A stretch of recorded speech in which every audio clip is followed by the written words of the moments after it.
We are right in the middle of celebrating the New York Giants 100th season coming up in 2024. And part 8 of this edition, which we're getting ready to go into, is a continuation of part 7, where we had an interview with Chris Willis back in 2021 about Red Grange and his effect on the New York Giants.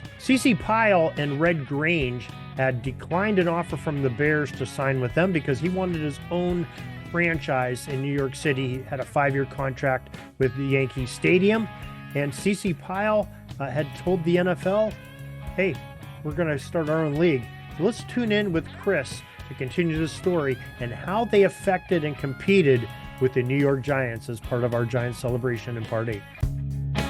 This is the Pigskin Daily History Dispatch, a podcast that covers the anniversaries of American football events throughout history. Your host, Darren Hayes, is podcasting from America's North Shore to bring you the memories of the gridiron, one day at a time. So Pyle ended up saying, you know what, screw you guys. I'll just start. I got the biggest star. I got Yankee Stadium. You know, he had a 5-year lease with Yankee Stadium. I'm going to just start. So they started their own league.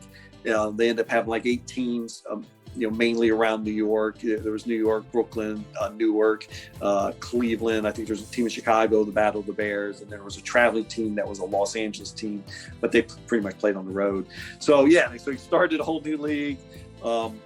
It failed miserably, obviously, because now all of a sudden you got, almost 30 pro teams trying to get, like nobody bought tickets. They had a horribly bad weather on Sundays, a lot of rain that fall, where fans didn't come out. So yeah, it's a unique thing where, hey, we're going to start our own league.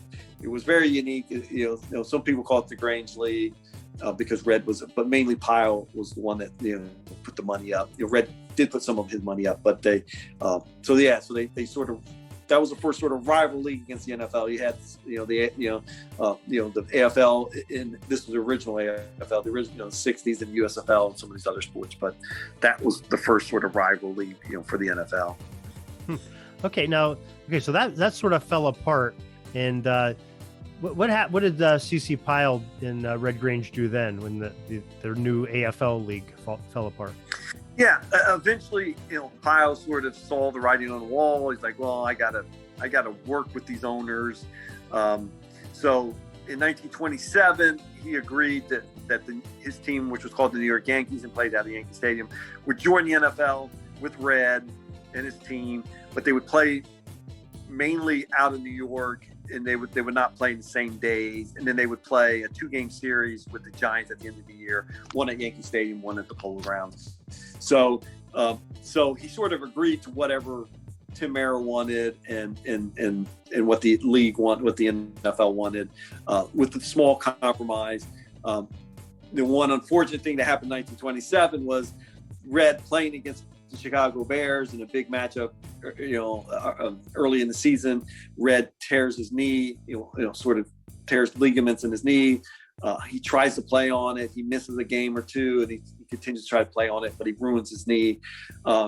So he doesn't play in 1928, and then the Yankees play one more year in 28, but Pyle is not interested in football. He doesn't have Red as a star. They don't attract any crowds, and then sort of he fades from the NFL scene, after that season. So that's all the football history we have today, folks. Join us back tomorrow for more of your football history. We invite you to check out our website, pigskindispatch.com, not only to see the daily football history, but to experience positive football with our many articles on the good people of the game, as well as our own football comic strip, Cleat Marks Comics. Pigskindispatch.com is also on social media outlets, Facebook, Twitter, Instagram, and don't forget the Pigskin Dispatch YouTube channel to get all of your positive football news and history. Special thanks to the talents of Mike and Gene Monroe, as well as Jason Neff for letting us use their music during our podcast. This podcast is part of the Sports History Network, your headquarters for the yesteryear of your favorite sport. You can learn more at sportshistorynetwork.com.